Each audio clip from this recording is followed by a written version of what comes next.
Bayangin, kamu tinggal di negara maju. Jalan mulus, ekonomi kuat, gaji tinggi. Tapi orang-orangnya malah jarang pakai mobil pribadi. Padahal mobil di Eropa bukan barang mewah. Hampir semua orang mampu beli. Tapi faktanya, kereta justru jadi pilihan utama. Dari pelajar, pekerja kantoran, sampai pejabat negara, bahkan untuk perjalanan antar kota dan antar negara. Pertanyaannya, kenapa? Apakah karena harga BBM mahal? Atau karena mobil tidak praktis? Jawabannya lebih dalam daripada itu. Di video ini, kita akan bongkar 5 alasan utama kenapa orang Eropa lebih memilih kereta dibanding mobil. Dan alasan terakhir sering banget nggak disadari orang. Tapi dampaknya luar biasa besar ke ekonomi dan kualitas hidup mereka. Jadi pastikan nonton sampai habis ya.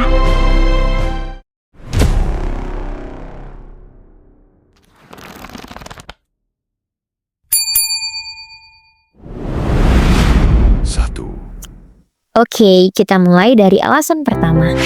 Hal yang paling mendasar, karena kereta di Eropa itu sangat bisa diandalkan. Di banyak negara Eropa, kereta datang tepat menit. Jadwal hampir tidak pernah meleset. Keterlambatan cuma hitungan menit, bukan jam. Coba kita bandingkan dengan mobil. Macet tidak bisa diprediksi. Kecelakaan kecil bisa bikin jalan lumpuh. Waktu tempuh juga tidak konsisten. Dengan kereta, jam berangkat jelas, jam tiba jelas. Orang bisa atur hidup dengan presisi. Makanya orang Eropa bisa bilang, saya akan tiba pukul 8:02, bukan sekitar jam 8-an. Di dunia kerja Eropa, ketepatan waktu adalah budaya, dan kereta mendukung budaya itu. Tapi keunggulan kereta tidak berhenti di kecepatan.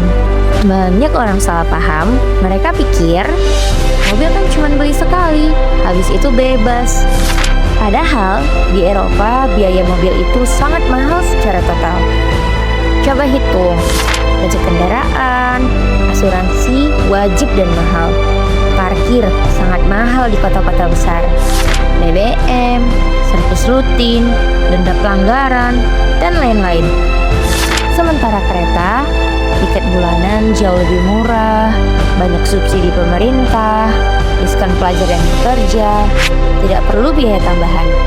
Di Jerman, Belanda, Prancis, banyak orang secara sadar memilih tidak punya mobil sama sekali karena secara finansial tidak masuk akal. Uangnya lebih baik untuk liburan, untuk tabungan, dan untuk kualitas hidup.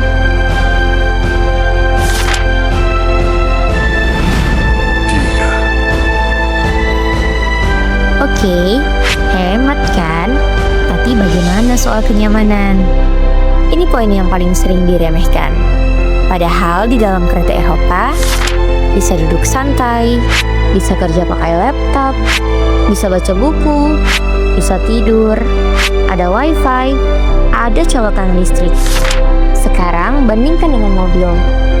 Harus fokus nyetir, capek mental, stres macet, dan berisiko kecelakaan. Nah, bagi orang Eropa, waktu perjalanan itu sama dengan waktu produktif, bukan waktu terbuang. Makanya banyak pekerja kantoran justru lebih suka naik kereta. Karena sebelum sampai kantor, pekerjaan sudah hampir selesai.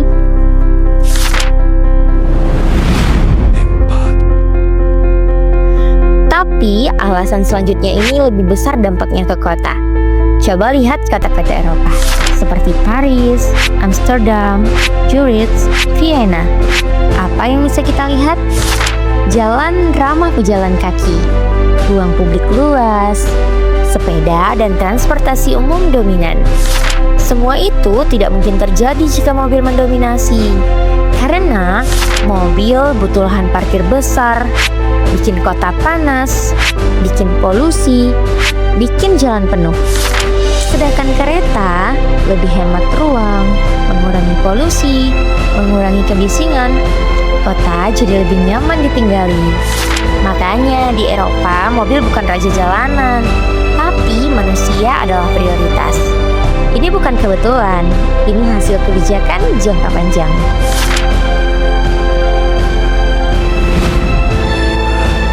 Dan sekarang kita masuk ke alasan terakhir. Alasan ini jarang dibahas, tapi paling penting. Orang Eropa sadar bahwa transportasi adalah masa depan negara, di mana kereta lebih ramah lingkungan, lebih efisien energi, mengurangi ketergantungan BBM import, juga mengurangi emisi karbon.